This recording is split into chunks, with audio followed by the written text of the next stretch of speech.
गुरु मेरी साथ संगत जी, आज फिर से एक सुंदर सी साखी आप सभी को सुनाने जा रही हूँ।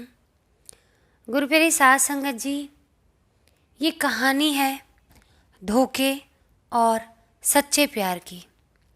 कहते हैं ना, हाथ की पांचों उंगलियां बराबर नहीं होती, लेकिन कई बार जीवन में ऐसी घटनाएं घटती हैं, मन पर इतना दुष्प्रभाव छोड़ देती हैं कि हम लोग सोचते हैं कि सब लोग एक जैसे ही होते हैं।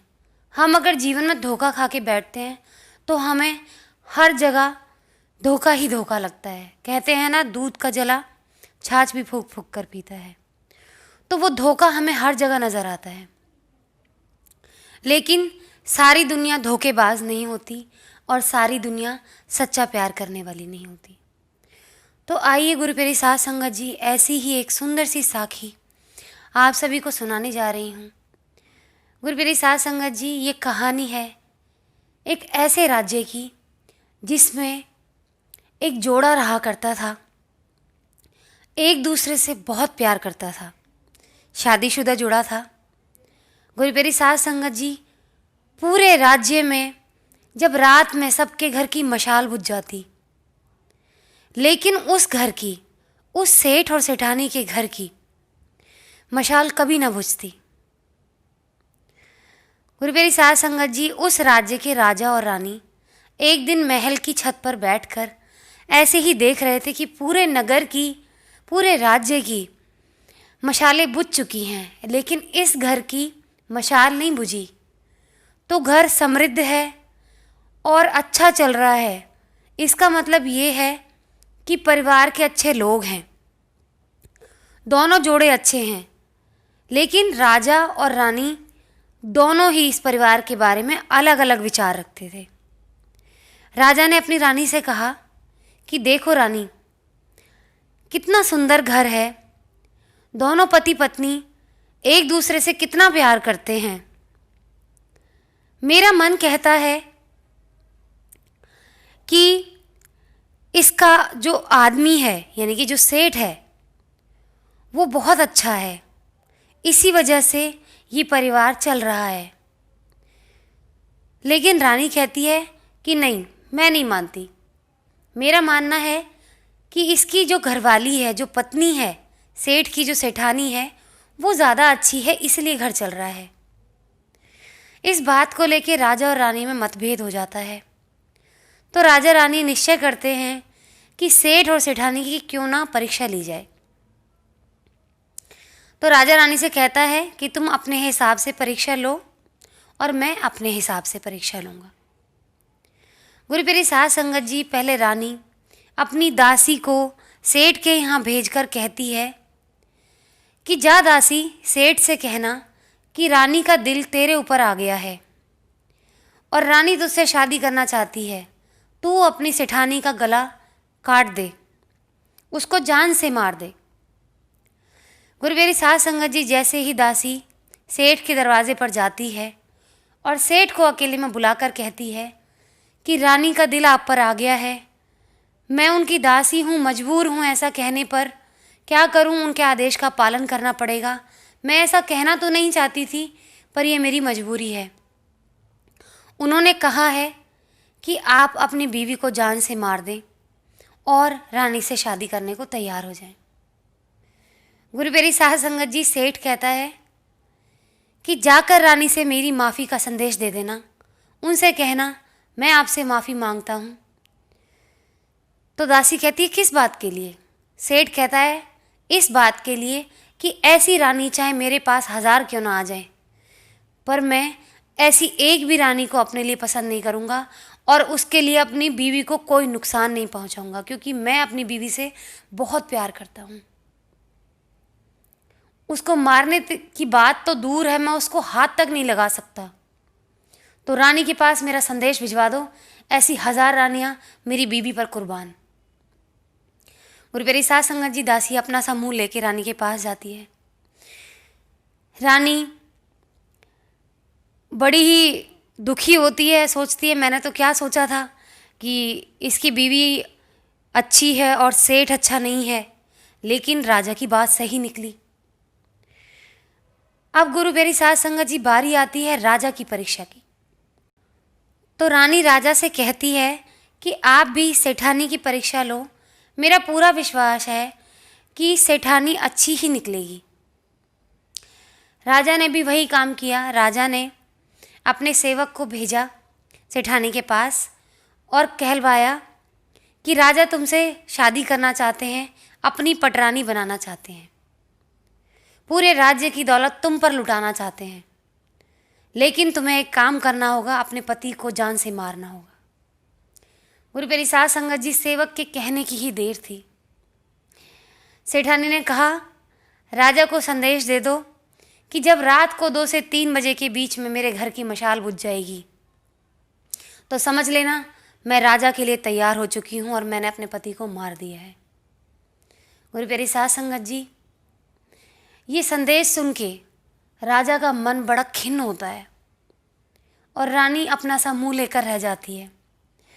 राजा अपने सेवक से कहता है कि तुरंत जाओ, 2 से 3 बजे के बीच में वहाँ पहरा देना, जब मशाल बुझे तो पूरी सेना के साथ अंदर चले जाना, लेकिन ऐसा बुरा काम होने मत देना। गुरु प्यारी साध संगत जी, पूरी सेना बाहर खड़ी होती है। जैसे ही मशाल बुझती है, सेना अंदर जाती है और जाकर देखती है कि सेठानी ने अपने पति को फांसी से लटका दिया। गुरु प्यारी साध संगत जी, ये दृश्य देख के पूरी सेना रो पड़ती है और राजा के पास पहुंचती है, सारा हाल सुनाती है।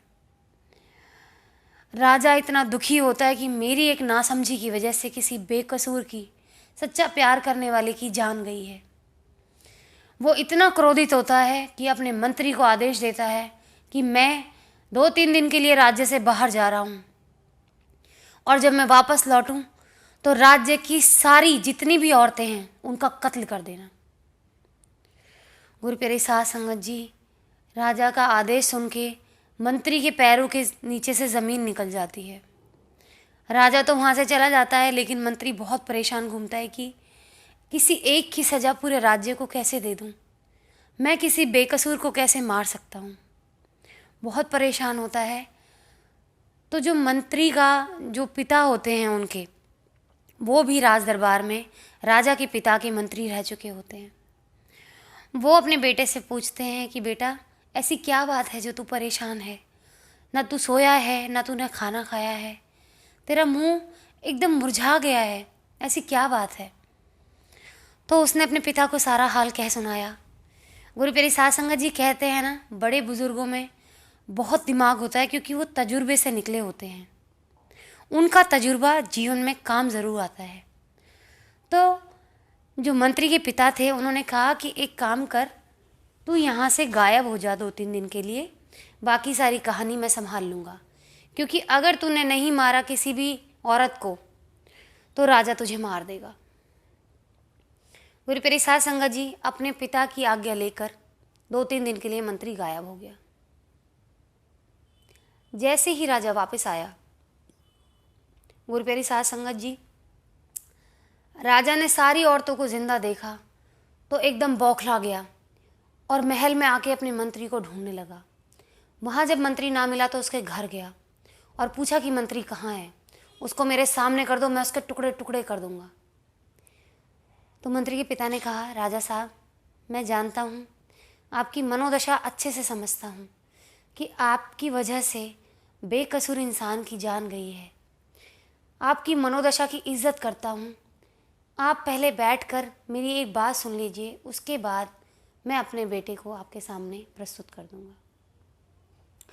राजा उसकी एक न सुनता और कहता है कि मुझे बताओ कि वो कहाँ गया है। बहुत गुस्सा करते हुए कहता है, लेकिन हाथ जोड़कर मंत्री के जो पिता होते हैं कहते हैं कि राजा साहब, मैंने आज तक कुछ नहीं मांगा। आपके पिता के समय पे भी मैंने ईमानदारी से नौकरी की राजमहल में। मैं उसी का वास्ता दे के आपको कहता हूँ कि एक बार आप मेरी ठंडे दिमाग से बात सुन लीजिए, उसके बाद आप जो कहेंगे वो होगा। राजा का गुस्सा थोड़ा शांत होता है और राजा कहते हैं कि सुनाओ, क्या बात कहना चाहते हो? तो मंत्री के पिता कहते हैं कि राजा साहब, ये बात है आपके पिता के समय की। एक वक्त पर मैं और आपके पिता जंगल में शिकार करने के लिए जा रहे थे। जब शिकार नहीं मिला तो हमें रात हो चुकी थी। तो हम जैसे ही लौट रहे थे वहाँ से, तो किसी शूरवीर ने मुझे एक पेड़ से, घोड़े पर से सवार, मुझे ऊपर खींच लिया। राजा साहब अंधेरे में देख नहीं पाए और वो तेज़ी से घोड़ा लेकर जा रहे थे, तो वो आगे निकल गए। वो शूरवीर मुझे कब्रिस्तान ले गया। गुरुप्रिय साध संगत जी, वहाँ ले जा के मैंने देखा कि उसने, शूरवीर ने 2 कब्रें खोदी हुई हैं। मुझे उसने पेड़ से बांध दिया, रस्सियों से बांध दिया। बहुत बलवान लग रहा था वो शूरवीर, काले लिबास में, मुंह पर कपड़ा बांधे हुए। गुरुप्रिय साध संगत जी, मंत्री के पिता कहते हैं कि मैं इतना घबरा गया कि इसने 2 कब्र किस लिए खोदी हुई हैं, आज लगता है मेरा अंतिम दिन है। इतने में ही उस शूरवीर ने एक छत से एक लाश को फेंका जिसकी गर्दन कटी हुई थी। गुरुप्रिय साध संगत जी, उसको देख के मंत्री के पिता घबरा गए कि इस शूरवीर ने एक को तो ढेर कर दिया, शायद ये दूसरी कब्र मेरे लिए खोदी है। गुरुप्रिय साध संगत जी, अब वो और घबराने लगता है। जैसे ही वो शूरवीर मंत्री के पिता की ओर बढ़ता है, तो वो अपना मुंह पे से नकाब हटाता है, तो मंत्री का पिता देख के चौंक जाता है कि ये तो एक महिला है, एक स्त्री है। वो स्त्री अपनी कहानी सुनाती है कि मैंने आपको सिर्फ बंदी बनाया है इसलिए कि आप इस वाकया के एक चश्मदीद गवाह बनो, और राजा तक, इस राज्य में तो क्या, दूसरे राज्यों में भी ये खबर पहुँचे, ये वाकया सबको याद रहे कि सच्चे प्यार की क्या मिसाल होती है, और कोई इस पर बुरी नज़र डालता है तो उसका क्या हश्र होता है। गुरुप्रिय साध संगत जी, ऐसा ही कह के वो स्त्री अपनी कहानी सुनाती है कि ये जो 2 टुकड़ों में कटी तुम लाश देख रहे हो ना, ये वो राजकुमार है जिसने मुझ पर बुरी नज़र डाली थी। इसने बुरी नज़र के चलते मेरे पति को मुझसे जुदा कर दिया, मेरे पति को मुझसे छीन लिया, जिसकी कब्र यहीं बनी हुई है। मेरे पति के पैरों की तरफ आज मैं इसको दफना दूंगी, क्योंकि इसकी जगह मेरे पति के पैरों में है। तो गुरुप्रिय साध संगत जी, वो मंत्री पूछता है कि फिर ये दूसरी कब्र आपने किसके लिए खोदी है? तो वो स्त्री हंसते हुए अपनी गर्दन पर कटारी रखती है और कहती है, मेरे पति के बगल में ये जो कब्र आपको दिख रही है ना, ये मेरे लिए है, ताकि दुनिया याद करे मेरे प्यार की मिसाल। मैं जब भी जन्म लूँ अपने पति के साथ लूँ, इस कब्र में रहूँ, जब तक रहूँ इनके साथ ही जीऊँ, इनके साथ ही मरूँ और इनके साथ को महसूस करूँ। और मैं परमात्मा से दुआ करती हूँ कि अगले जन्म में भी मुझे मेरा यही पति मिले। और ये संदेश जाके राजा को दे देना कि कोई किसी के प्यार पर बुरी नज़र डालता है तो उसका यही हश्र होता है। गुरुप्रिय साध संगत जी, ये कहानी राजा जब सुन रहा होता है, उसकी आंखों से आंसू निकल जाते हैं और वो पछताता भी है इस चीज़ के लिए कि मैं कितना बड़ा गुनाह करने जा रहा था, कि सारी दुनिया एक जैसी नहीं होती। एक औरत ने किसी के साथ धोखा किया तो मैंने सोचा कि सारी औरत ज़ात ऐसी होती है। तो गुरुप्रिय साध संगत जी, ऐसा ही होता है हमारे जीवन में भी, चाहे वो स्त्री हो, चाहे पुरुष हो, चाहे कोई भी इंसान हो, उसके साथ एक धोखा होता है तो वो टूट कर बिखर जाता है, क्योंकि उसने सच्चा प्यार किया होता है। और उस बिखरने में उसके अंदर इतना रोष भर जाता है कि वो पूरी दुनिया को उस धोखा देने वाले के बराबर ही समझने लग जाता है।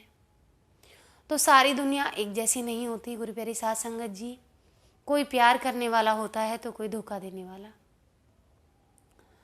बस हमें समझ रखनी है कि कौन प्यार करने वाला है और कौन धोखा देने वाला। और चाहे ये दोनों पहलू हमारे साथ हो भी जाएं तो सब परमात्मा पे छोड़ दो। वो परमात्मा आपसे बहुत प्यार करता है, आपके साथ कुछ गलत नहीं होने देता। ज़िंदगी में कड़वे अनुभव होते हैं कुछ अच्छा होने के लिए। हमारी ज़िंदगी में कुछ भी बुरा होता है वो कुछ अच्छे के लिए होता है। अगर वो बुरा ना हो तो हम कभी भी जीवन की अच्छाइयों को ना समझ पाएँ, अपने अंदर की अच्छाई को ना समझ पाएँ और जीवन में आगे ना बढ़ पाएँ। तो गुरुप्रिय साध संगत जी, आज इसी के साथ इस सुंदर सी साखी को यहीं समाप्त करना चाहूँगी। मिलती हूँ आपसे अपनी अगली वीडियो में नई साखी और नए शब्द के साथ। तब तक के लिए मुझे आशीर्वाद दें, मेरी वीडियोज़ को लाइक करें, शेयर करें और मेरे चैनल को सब्सक्राइब करना ना भूलें।